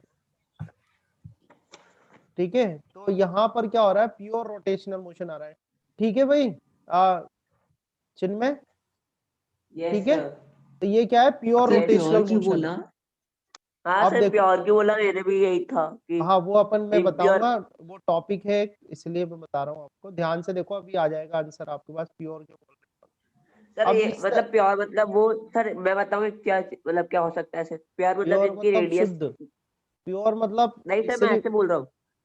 Sir जैसे प्योर है तो मतलब उसका मतलब होगा जिसकी रेडियस बिल्कुल सेम डिस्टेंस पे होगी दोनों। नहीं कुछ नहीं, और इम्प्योर मतलब प्योर रेडियस। मतलब यहाँ पर प्योर रोटेशनल का मोशन है, कि प्योर रोटेशनल मोशन का मतलब है कि सिर्फ रोटेशनल मोशन हो रहा है, उसके अलावा कुछ नहीं हो रहा। जो फैन है आपका वो क्या कर रहा है, रोटेशनल मोशन कर रहा है, इसके सर अलावा कुछ नहीं कर रहा। ग्रेविटेशन भी तो लग रहा है। ठीक है, मोशन की बात हो रही है, मोशन की, ग्रेविटेशनल तो फोर्स है, मोशन की बात हो रही है। मोशन लीनियर होता है, ऑस्किलेशन होते हैं, वाइब्रेशन होते हैं, रोटेशनल होता है, प्रोजेक्टाइल होता है, सर्कुलर होता है, ये सब मोशंस के टाइप्स हैं। अब उनमें से कौन सा मोशन हो रहा है यहाँ पर? अगर मैं आपसे कहूँ कि भाई tip of blade, tip of blade, ये टिप ऑफ ब्लेड दिख रहा है आपको, ये टिप ऑफ ब्लेड कौन सा मोशन कर रहा है, बताओ कौन सा मोशन कर रहा है? Pure motion, pure rotational motion. Sir circular motion. Circular motion कर रहा है भाई, सर्कुलर सर मोशन। मैंने रोटेशनल आपको भी तो पहले भी है सर। बताया, मैंने आपको डिफरेंस भी सिखाया है कि अगर कोई रिजिड बॉडी है जो कि खूब सारे पार्टिकल्स से मिलकर बनी है, और वो किसी एक्सिस के अबाउट घूम रही है, रिवोल्यूशन कर रही है, तो वो रोटेशनल मोशन है। जैसे कि ये फैन है, ये फैन एक रिजिड बॉडी है जो कि बहुत सारे पार्टिकल्स से मिलकर बना है। अगर ये फैन इस एक्सिस के अबाउट घूम रहा है तो ये रोटेशनल मोशन कर रहा है। पर इसके जो पार्टिकल्स हैं, वो पार्टिकल्स जो हैं वो इस एक्सिस के अबाउट क्या करेंगे, सर्कुलर मोशन। क्या करेंगे, सर्कुलर मोशन, जो कि एंजल ने बहुत अच्छा इंस्टेंटली आंसर कराया, तो इट मींस इसको अच्छे से क्लियर है, तभी इनने इतनी जल्दी रैपिडली आंसर कराया, वेरी गुड। है ना। तो अगर मैं आपने क्वेश्चन करा था उस दिन एक वॉच वाला, वॉच का एक क्वेश्चन था और आई थिंक शायद एवरेज स्पीड या कुछ निकालना था, तो उसने आपने देखा होगा कि उसने पूरी निडल की बात नहीं करी थी, उसने बोला था टिप ऑफ निडल। याद है आपको question 10 root Yes, Yes, 2 root sir. कुछ आंसर था, तो उसमें लिखा हुआ था टिप ऑफ निडल। तो टिप ऑफ निडल जो है वो तो सर्कुलर मोशन करेगी, पर जो पूरी निडल अगर आपने ले ली तो पूरी निडल तो फिर रोटेशनल मोशन करेगी, क्योंकि पूरी निडल जो है ना वो एक रिजिड बॉडी है। ठीक है, तो अभी प्योर वर्ड हटा दो, भले ही प्योर में अभी बात इसको, चलो मैं हटा ही देता हूँ यहाँ से ताकि आप लो हटा दो। तो अभी यहाँ पर जो मोशन हो रहा है, कौन सा मोशन, फैन, पूरा फैन जो है वो तो जो कर रहा है रोटेशनल मोशन कर रहा है। ठीक है, तो ये रोटेशनल मोशन हो गया। अब मैं यहाँ पर बात कर रहा हूँ, ये कार है, ये कार जा रही है राइट साइड में, तो ये कार या ट्रक जैसा कुछ बना दिया मैंने तो ये कौन सा मोशन हो रहा है इसमें? sir, translatory motion. Translatory motion या लीनियर मोशन आप कह सकते हो, तो मैं इसको लिख देता हूँ ट्रांसलेटरी मोशन। सर एक चीज पूछनी है ट्रांसलेटरी मोशन। सर। हाँ, सर अगर कोई कहे कि हर्षित मतलब घूम रहा है तो वो रोटेशनल मोशन होगा, पर अगर कोई कहे क्या कि चीज घूम रही है? हर्षित घूम रहा है, हाँ, आप अगर जैसे वो टेबल वाला एग्जांपल था, उस टेबल हाँ, पे अगर तो वो आप रोटेशनल मोशन होगा। रहे हो, रिवॉल्व कर रहे हो, तो रोटेशनल मोशन है। आपके पर सेंट्रल जो अगर कोई एक्सिस है कहे उसके अबाउट। पर अगर कोई कहे कि हर्षित का हेड घूम रहा है तो वो सर्कुलर मोशन हेड, होगा। पार्टिकल की बात हो रही है, पार्टिकल की। हेड तो head itself is a body part, वो भी तो नंबर ऑफ पार्टिकल्स से मिलके बना है, आप उसमें कैसे वो कंफ्यूज कर सकते हो? हर्षित का एक पार्टिकल्स सेल मींस अ घूम रहा है सिंगल तो एंटिटी। मतलब वो हुआ ना सर, हर्षित का एक वन सेल घूम रहा है। नहीं नहीं, ऐसे नहीं, वहां बात हो रही है ओनली पार्टिकल की। पार्टिकल होना चाहिए, पार्टिकल है, सिंगल एंटिटी होती है बिल्कुल, उस वो पार्टिकल वाली बात है। ठीक है ना, तो इस तरह से आप ध्यान रखना, रिजिड बॉडी और एक पार्टिकल अज्यूम करना या कोई पॉइंट मास मानना वो एक अलग बात है, और एक पूरी रिजिड बॉडी अलग है। आप ये कह सकते हो खूब सारे पार्टिकल से मिलकर एक रिजिड बॉडी। ठीक है, तो ये चीजें थोड़ा ध्यान रखना। Yes sir. और चीजों को क्या है, जैसे फिजिक्स के, तो फिजिक्स के अकॉर्डिंग ही आप उनको सोचो। और ठीक है, तो समझ में आया ये क्या है, रोटेशनल मोशन है, ये क्या है, ट्रांसलेटरी मोशन। आ गया समझ में? क्लियर है ना, इसमें तो कोई दिक्कत नहीं है दोनों में? Yes No, sir. sir. Yes sir, नहीं नो है, डाउट। ठीक है। चलो अब मैं आपको एक डायग्राम और बनाता हूँ, इसको देखो आप। अब ये मान लो कोई सरफेस है इस तरह से, ठीक है, और इस सरफेस पे एक व्हील है, ये व्हील, ये जो अपन ने जो अभी इधर ये बनाई है इसी का ही मान लेते हैं अपन। ये एक व्हील इस तरह से है,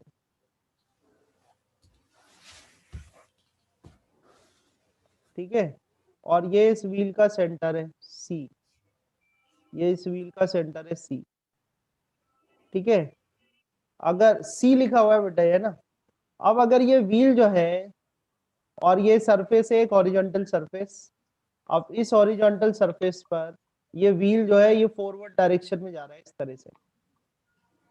तो आपको ये बताना है कि ये जो व्हील है ये रोटेशनल मोशन कर रहा है या ट्रांसलेटरी मोशन कर रहा है? Translatory motion. Sir translatory rotational दोनों कर रहा है। सोचो सोचो बताओ। सर दोनों करेगा ये, क्योंकि सर सर ये ये रोटेट भी होगा और स्ट्रेट भी जाएगा। सर ये तो ट्रांसलेटरी कर रहा है. अच्छा, यस सर, दोनों होना चाहिए ना, वो तो रोटेट भी कर रहा है, मूव भी कर रहा है आगे। हाँ, तो अगर देखो, रोटेशनल मोशन जब भी होता है, तो रोटेशनल मोशन जो होता है वो हमेशा किसी ना किसी, रोटेशनल मोशन हमेशा किसी ना किसी एक्सिस के अबाउट होता है। तो आपको बताना पड़ेगा भाई कौन सी एक्सिस के अबाउट रोटेशनल मोशन हो रहा है इसमें। Sir axis about rotational motion हो रहा है। हम्म सर अपन सी से एक एक्सिस बनाएंगे. हम्म सर एक्स सर एक्सिस। ये अबाउट होएगा. एक सेकंड, थोड़ा सा हाँ ठीक है, तो देखो, अगर मैं यहाँ पर एक पॉइंट ले लूँ पी, क्या लेने बेटा, यहाँ पर एक पॉइंट पी ले लेते हैं, ठीक है, और इसकी रेडियस में मान लेता हूँ रेडियस ऑफ व्हील, ये व्हील है, तो रेडियस ऑफ व्हील ले लेते हैं अपन। तो रेडियस ऑफ व्हील जो है वो क्या है, आर है। तो रेडियस ऑफ व्हील आर है, और ये अगर यहाँ ए पॉइंट मैंने लिखा हुआ है, ये ए पॉइंट है, और ये ए पॉइंट से अगर ये जो डिस्टेंस है ये पाई आर डिस्टेंस चलता है, और पाई आर डिस्टेंस चल के ये पहुंच जाता है बी पर, तो पी पॉइंट कहाँ पहुंच जाएगा ये बताओ।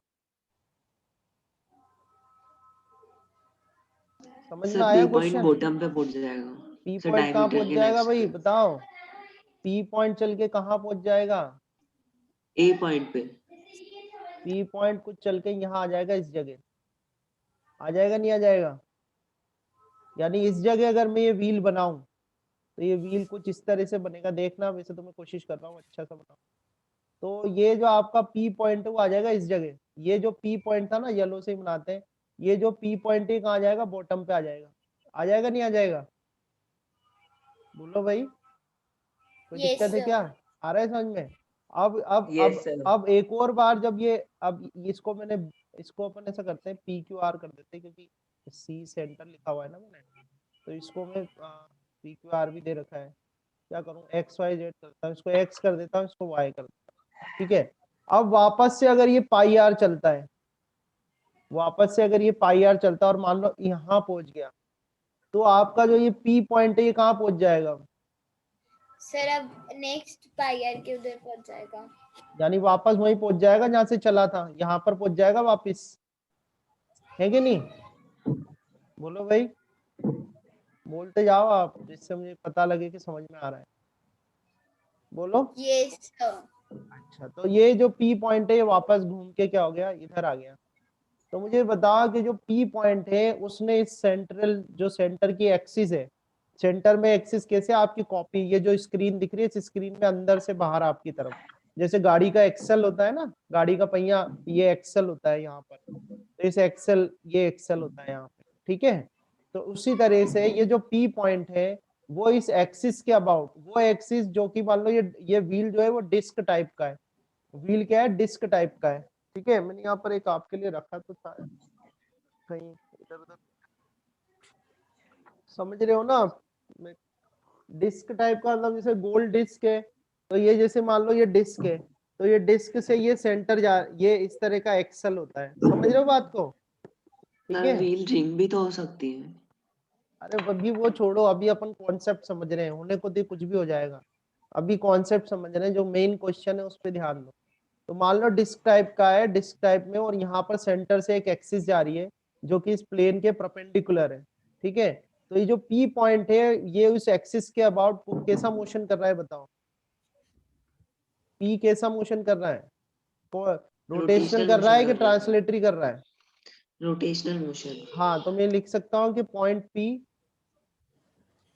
P is doing rotational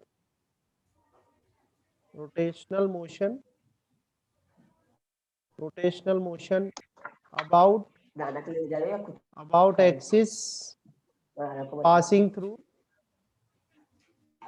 axis passing through center and ध्यान से देखते रहना, बहुत इंपॉर्टेंट टॉपिक सिखा रहा हूँ ये। Point P is doing rotational motion about axis passing through center and perpendicular to plane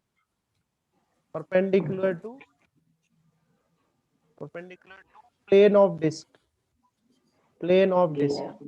ठीक है। मुझे बताओ, ये तो आपको आ गया समझ में, ठीक है।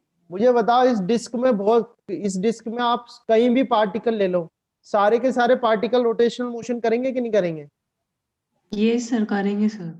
कहीं भी ले लो आप, इधर ले लो, इधर ले लो, इधर ले लो, इधर ले लो, सारे के सारे पार्टिकल, उनकी डिस्टेंस अलग अलग हो सकती है सेंटर एक्सिस से, उनकी डिस्टेंस अलग हो सकती है, पर सारे के सारे क्या करेंगे, वो रोटेशनल मोशन करेंगे अबाउट द सेंट्रल एक्सिस।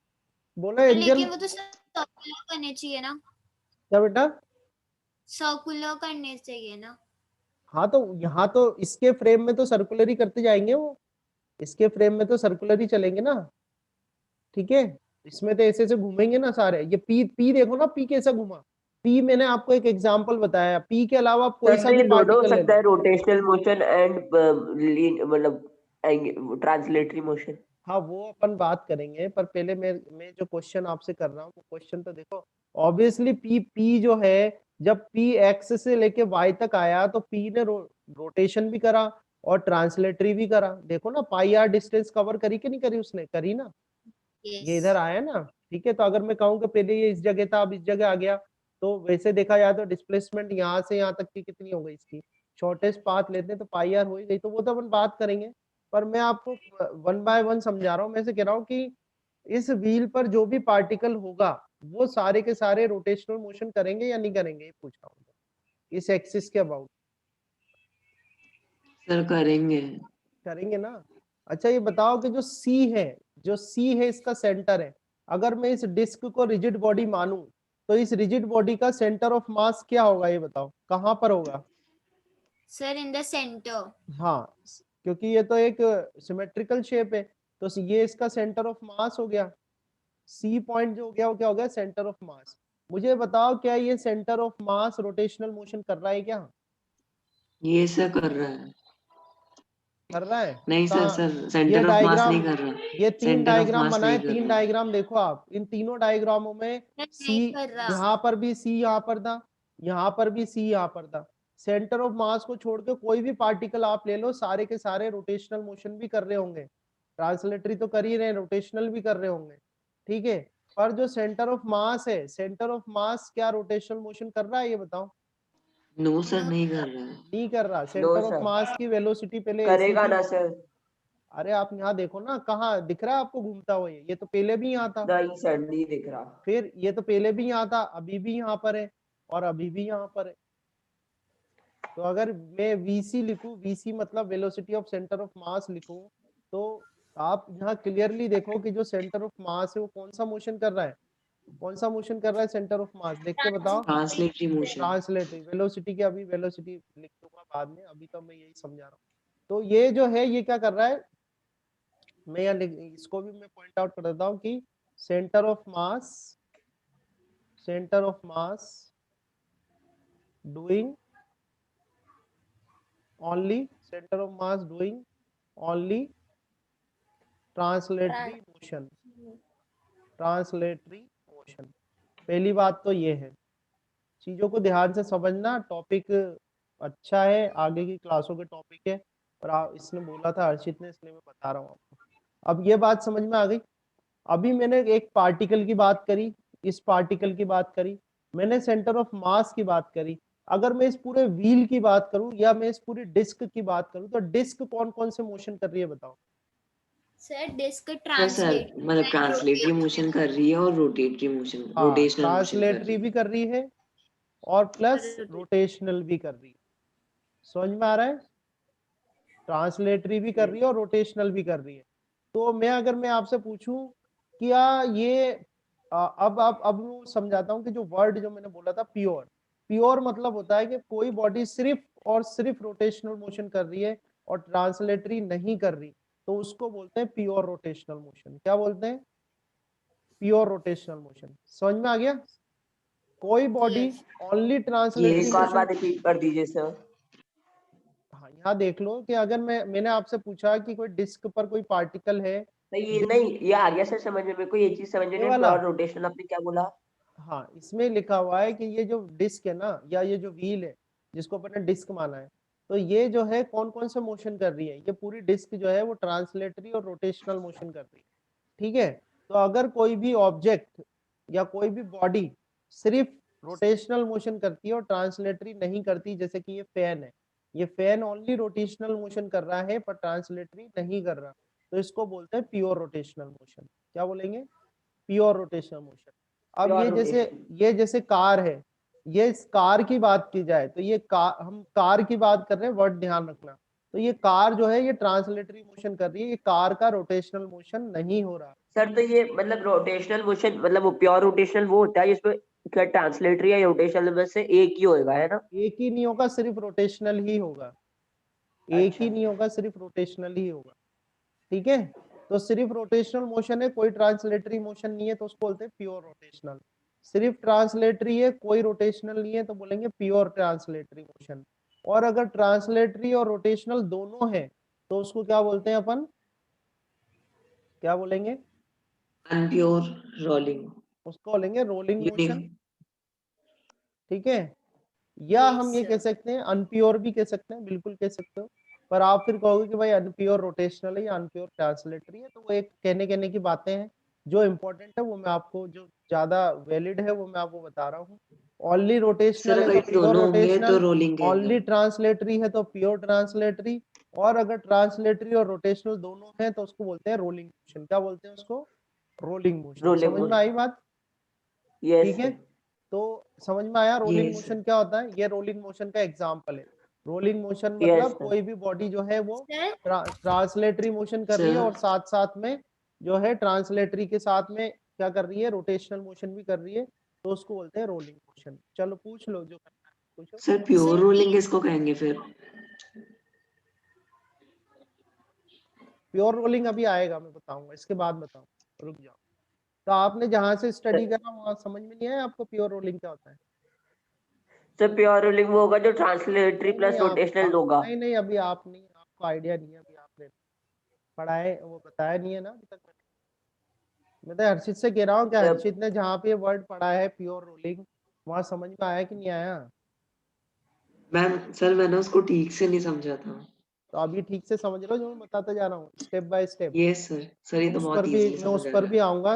वैसे मैं टॉपिक आज लेने वाला नहीं था, पर ठीक है, अच्छे से पढ़ो। वैसे भी 2-2 3 दिन की छुट्टी हो जाती है ना, और आराम से पढ़ो। जबरदस्ती वाला काम मत करना कि यार सर देखो पढ़ाते जा रहे हैं ना, समझ में आना चाहिए, अच्छा लगना चाहिए तो इसमें। हाँ हाँ करो एंजल, क्वेश्चन करो, पूछो। सर किसी भी बॉडी मतलब जो अपन प्योर रोटेशनल मोशन कहेंगे वो उसके पार्टिकल्स या वो बॉडी से कहेंगे कि उसके सेंटर ऑफ मास से कहेंगे? नहीं, रोटेशनल जो होता है, रोटेशनल जैसे वो फैन बॉडी से वाला कहते हैं एग्जाम, आप तो ये ध्यान रख लो कि सिर्फ बॉडी में अगर सिर्फ रोटेशन ही हो रहा है, जैसे कि ये फैन रोटेट कर रहा है ना, ये फैन रोटेट कर रहा है, तो ये प्योर रोटेशनल, यानी और कुछ भी नहीं होना है, और दूसरा कोई मतलब कोई ट्रांसलेटरी उसकी पोजीशन तो चेंज हो नहीं रही, सिर्फ ये तो रोटेशन कर रहा है इस एक्सिस के अबाउट, तो ये रोटेशनल हो गया। बस सिंपल, ये तो बहुत ही सिंपल है, ऐसे कुछ है ही नहीं। सिर्फ रोटेशन हो रहा है तो प्योर रोटेशनल मोशन, सिर्फ पोजीशन चेंज हो रही है, लीनियर मोशन हो रहा है तो प्योर ट्रांसलेटरी हो गया बस। पर जहां आपने दोनों मिक्स कर दिया तो वो क्या हो जाएगा? फिर रोलिंग हो जाएगा। ठीक है, यस सर। सर काफी यस सर सर आज के लिए नहीं नहीं नहीं, अभी नहीं, मुझे पढ़ाने तो दो। तो अभी बुझता इसका ये चाहता जो हूँ टॉपिक है, इस टॉपिक का एक फ्लो बन रहा है, इस टॉपिक का एक फ्लो बन रहा है ना, इस टॉपिक को अभी ब्रेक नहीं कर सकता मैं। ये जेई का टॉपिक है, जेई मेंस का टॉपिक पढ़ा रहा हूँ मैं आपको। तो वैसे तो मैं कर देता कुछ ना कुछ इसमें करके बता देता आपको, बट अब मैं डिटेल में पढ़ा रहा हूँ, यानी इतना बड़ा नहीं है टॉपिक, ऑलमोस्ट डन है। अगर आपको ये चीजें समझ में आ गई जो मैंने अभी बताई है, तो काफी हद तक होने वाला है टॉपिक। अब आया समझ में? यहाँ तक आ गया? Yes yes sir. ठीक है, सर अभी देखना, अब इसी से ही अपन कुछ निकालते हैं, इसी से ही अपन, देखो आपको इसी से ही मैं आपको सिखाता हूँ। एक्चुअली रिलेटेड टॉपिक है, अभी अगर मैं ब्रेक कर दूंगा तो ये फ्लो फिर बन नहीं पाएगा, है ना, इसलिए आप क्या अभी देखते जाओ इसको, देखते जाओ आप क्या करते हैं। तो वही व्हील जो था, उस व्हील को अपन यहाँ ले लेते हैं, इस व्हील को मैंने यहाँ ले लिया। ठीक है, ये व्हील पिछले वाले क्वेश्चन से, और ये सरफेस है यहाँ पर। ठीक है, सरफेस, ये इसका सेंटर हो गया सी, ये इसका सेंटर हो गया सी, और यहाँ पर एक पॉइंट ले लेता हूँ मैं पी। ठीक है, यहाँ पर एक पॉइंट ले लिया पी। अब इसकी रेडियस जो है वो क्या है? आर है। रेडियस कितनी है इसकी? यहाँ से यहाँ तक ये रेडियस जो है वो आर है। ठीक है, तो अगर मैं आपसे ये कहूँ, अगर आपसे ये पूछा जाए कि जब ये एक रेवोल्यूशन कर लेगा पूरा, जब ये पूरा एक इस, अगर आपसे पूछे कि यहाँ पर जो ये सी वाला है, सी वाला तो ट्रांसलेटरी मोशन कर रहा है, तो ट्रांसलेटरी सी जो इसका सेंटर ऑफ मास है तो ट्रांसलेटरी मोशन कर रहा है। मान लो सेंटर ऑफ मास की वेलोसिटी तो ये हो गई वीसी। ठीक है, ध्यान से देखना, ये पी वाला जो पार्टिकल है, पी वाले के पास कौन सी वेलोसिटी होगी? लीनियर वेलोसिटी होगी या एंगुलर एंगुलर वेलोसिटी वेलोसिटी होगी होगी? Sir. Angular velocity omega angular R. Velocity. तो इसकी एंगुलर वेलोसिटी कितनी हो जाएगी? Omega, omega. ओमेगा हो जाएगी। अब मैं और ध्यान, सर माइनस हाँ, में होगी।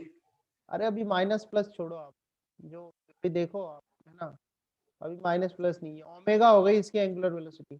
अगर मैं ये आपसे कहूँ कि मुझे ये बताओ कि इस P वाले पॉइंट की टेंजेंशियल वेलोसिटी कितनी होगी? ओमेगा टेंजेंशियल आर होगी velocity, sir. linear velocity tangential velocity of point P बतानी है कितनी होगी, तो क्या लिखूं ओमेगा मैं? आर। एक second, sir tangential velocity, tangential velocity of point P, tangential velocity of point P, तो ये tangential velocity of point P कितना होगा? ओमेगा आर होगा, नहीं होगा? ये सर। ठीक है, ये कितना होगा आपके पास? ओमेगा आर हो जाएगा। अच्छा, ये हो सकता है कि इसकी वेलोसिटी अलग हो और ये वेलोसिटी अलग हो, ऐसा हो सकता है नो क्या? सर दोनों सेम होगा। हाँ हाँ, तो ये भी एक सर पॉइंट दोनों अपन सेम लेंगे। होगी। ठीक है, अभी आप देखते जाओ यहाँ पर, ये टेंजेंशियल वेलोसिटी मैंने निकाली। अब मान लो ये एक रेवोल्यूशन जो चलता है, एक बार ये जब पूरा घूमता है तो ये आ जाता है इस जगह। एक बार जब पूरा घूमता है, देखो ये वाला डायग्राम देखो, पीछे वाला, ये देखो पीछे वाला डायग्राम, जब ये पूरा एक राउंड घूम गया तो एक्स से लेके कहां पर आ गया? ये जेड पर आया, नहीं आया? तो मान लो ये एक राउंड घूम गया और एक राउंड घूम के ये जो है एक्स से कहां पर आ गया? एक्स से कहां पर आ गया? जेड पर आ गया। कहां पर आ गया? एक्स से लेके जेड तक, एक पूरा राउंड घूम के। तो एक्स से लेके जेड तक की जो डिस्टेंस है वो कितनी आएगी, ये बताओ? एक्स से लेके जेड तक की डिस्टेंस कितनी होगी? ये देखो इधर, सर ये जब पाई आर, एक्स सर से पाई लेके आर जेड होगी। तक की पाई डिस्टेंस आर कितनी है? पाई आर, अरे एक्स पाई से आर, लेके pi R. 2 pi R, 2 pi R. 2 pi pi R R होगी सर ना पाई यार? आर होगी ना देखो, सर। अरे यार एक्स से लेके जेड तक, ये यहाँ सर से 2 पाई लेके आर। यहाँ तक कितनी होगी? 2 पाई आर। Pi R. तो एक्स से लेके जेड तक की डिस्टेंस कितनी हो गई? 2 पाई आर। तो अगर ये 2 पाई आर होगा तो ये आपकी हो जाएगी प्योर रोलिंग। क्या हो जाएगी? Pure rolling.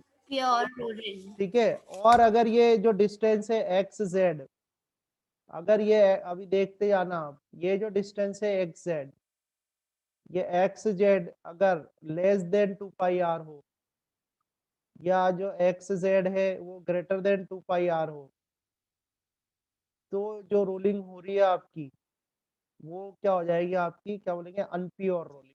Unpure rolling. Unpure. समझ में आया, नहीं आया? अब यस आप ये सर। क्वेश्चन कर सकते हो, सर ऐसा कैसे हो जाएगा? तो ऐसा कैसे हो जाएगा, आप सोच के बताओ, ऐसा कैसे हो सकता है? सोच के बताओ कैसे हो सकता है कि ये एक्स जेड की वैल्यू कम या ज्यादा हो जाए, या 2 पाई आर ना सर हो? वो एक सर वो सर एक जब उसकी वेलोसिटी ज्यादा हो। से ज्यादा रिवॉल्यूशन कर ले। हाँ, ये हो सकता है जब स्लिप हो जाए। क्या हो जाए? स्लिप। तो स्लिप के भी केसेस हैं अलग अलग।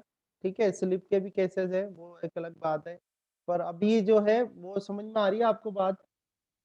हाँ, यस सर आ रही है। ठीक है। तो इस केस में क्या है, अगर प्योर मतलब वो ट्रांसलेशनल और रोटेशनल मोशन कर रहा है, तो ट्रांसलेशनल और रोटेशनल मोशन जब उसका हो रहा है तो उस केस में जो डिस्टेंस एक रेवोल्यूशन या जितने भी नंबर ऑफ रेवोल्यूशन हो, अपन तो एक की बात कर लेते हैं, तो कोई स्लिप नहीं होना चाहिए, किसी भी टाइप का स्लिप नहीं होना चाहिए। तो स्लिप जैसे कुछ एग्जांपल्स की बात की जाए, मैं आपको कुछ एग्जांपल बता रहा हूँ, मुझको आप बताना कि वो प्योर रोलिंग है या अनप्योर रोलिंग। ठीक है, बोलो यस, बोलो तीनों, यस सर। है ना? ठीक है भाई, चिन्मय सुनाऊं क्वेश्चन?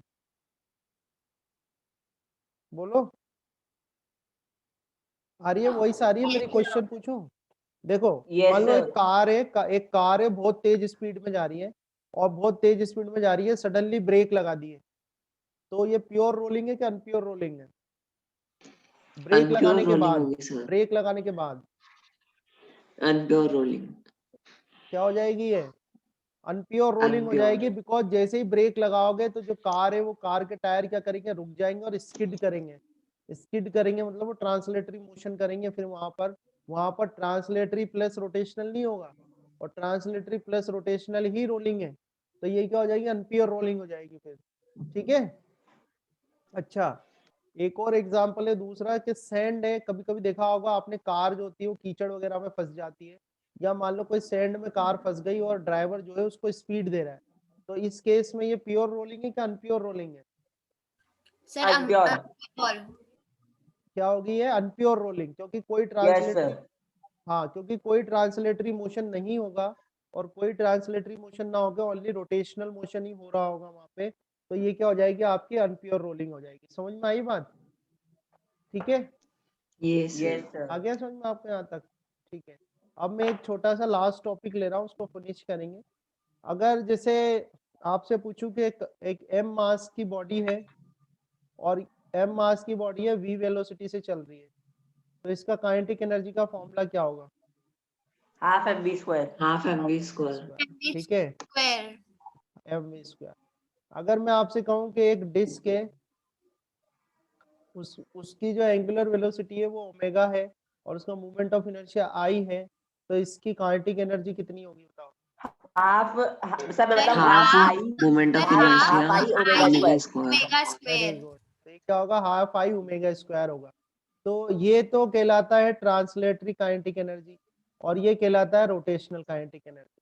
ठीक है, अब आपसे मैं कहूं कि भाई रोलिंग काइनेटिक एनर्जी बताओ, तो रोलिंग काइनेटिक एनर्जी कितनी आएगी? Half M V zero. Square plus half I omega square. Half MV.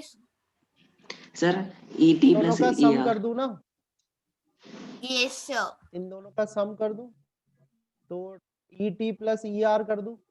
ठीक है, अब यहाँ पर ई टी की वैल्यू कितनी है आपके? हाफ एम वी स्क्वायर है। ठीक है, और ई आर की वैल्यू क्या है? हाफ आई ओमेगा स्क्वायर है। यहाँ तक आ रहा है समझ में? बोलो। यस ठीक सर। यस है ना? सर। अब देखो, आपको मैंने रेडियस ऑफ जायरेशन बता दिया क्या? Yes sir. बता दिया ना, ये आई सर इजिकल टू बता एम दिया के आपने। स्क्वायर होता है, आई इजिकल टू एम के स्क्वायर, बता रखा है ना? Yes sir. ठीक ये है, सर। तो देखो, यस सर। हाँ तो देखो, यहाँ पर क्या करना है अपन को? ये ई रोलिंग निकालना है, तो दो फॉर्मूले में लगा रहा हूँ। देखो, एक तो अपन को मालूम है कि आई इजिकल टू क्या होता है? एम के स्क्वायर होता है। ठीक है, और दूसरा हमें क्या मालूम है कि V is equal to omega R होता है। ठीक है, मान लो डिस्क है, इस डिस्क की रेडियस क्या है? डिस्क की रेडियस आर है। इसके लिए सॉल्व कर रहा हूँ मैं ना, इस डिस्क के लिए सॉल्व कर रहा हूँ। ठीक है, तो आप यहाँ पर रख के देखो वैल्यूज को, तो यहाँ पर क्या जाएगा? हाफ एम वी स्क्वायर, तो ये आ गया, प्लस हाफ आई की वैल्यू कितनी रख दूं मैं? आई की वैल्यू रख देता हूँ M R M R square, square. या सॉरी, यहाँ पर आई की वैल्यू कितनी रखेंगे? एम के एम स्क्वायर। के।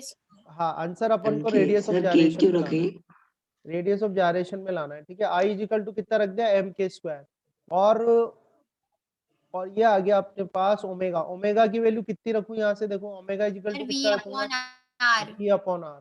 तो ओमेगा की वैल्यू रख दो आप वी अपॉन आर। इसका एक स्टैंडर्ड फॉर्मूला है, वो लाना है अपन को। तो यहाँ से आप लिख सकते हो कि हाफ एम वी स्क्वायर और प्लस हाफ, देखो ये m है और ये v स्क्वायर, तो हाफ एम वी स्क्वायर इधर से बाहर आ जाएगा, और यहाँ से क्या बचेगा आपके पास? K square divide by R square. ये सर।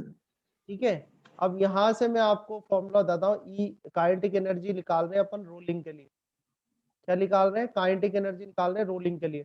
तो इन दोनों में से हाफ एम वी स्क्वायर बाहर आ जाएगा, तो ये हाफ एम वी स्क्वायर क्या करा? बाहर आ गया।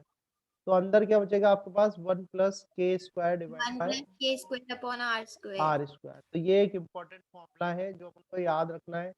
किसका फॉर्मूला निकाला है अपन ने? ये है, काइनेटिक एनर्जी ऑफ हाँ, rolling. Kinetic energy of rolling का फॉर्मूला है। ठीक है, तो ये है। तो Yes, थोड़ा sir. मैंने रोलिंग का आपको आइडिया दे दिया, और अगर आप चाहोगे पहले एक बार मैं अपना फाउंडेशन वाला पूरा करा लूँ, उसके बाद अगर रोलिंग में आप और डिटेल में, जैसे अभी अपन यहाँ पर इसमें ये भी डिस्कस होता है कि भाई ये केसेस ज्यादा, किस केस में ज्यादा है, किस में कम है, और भी केसेस हैं इसके आगे जाके। सर ठीक है, यूनिफॉर्म रोलिंग भी वो होती है हम क्या?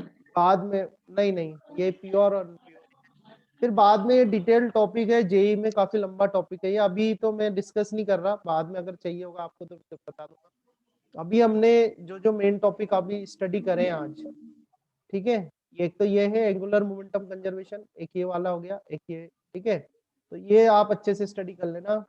और अब इसके जो है, सबसे पहले अपन करेंगे इसके Numericals. अब से नहीं, अब अपन सीधे ऑब्जेक्टिव पे जाने से पहले एक्सरसाइज 1 भी करेंगे, क्योंकि मैं पहले सोच रहा था स्कूल में कराने की, पर अब वो उसको छोड़ो आप।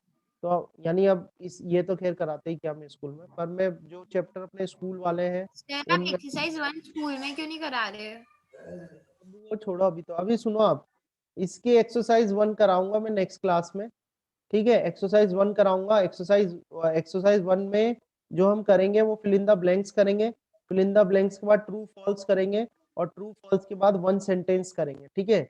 ये सारी चीजें मैं एक ही बार में कराऊंगा, यानी कि कल शाम को, ठीक सर है। न्यूमेरिकल्स? अरे यार आप एक्सरसाइज देखो तो सही, उसमें सब कुछ तो है। पहले एक्सरसाइज 1 करेंगे, आपके जो पेपर के पैटर्न आने वाले हैं आगे जाके, पेपर के पैटर्न में जो है आपके एमसीक्यू, असर्शन, रीजन और one sentence very short answer आने वाले हैं, तो मैं चाहता हूं कि आप उसकी भी तैयारी करो, ठीक है।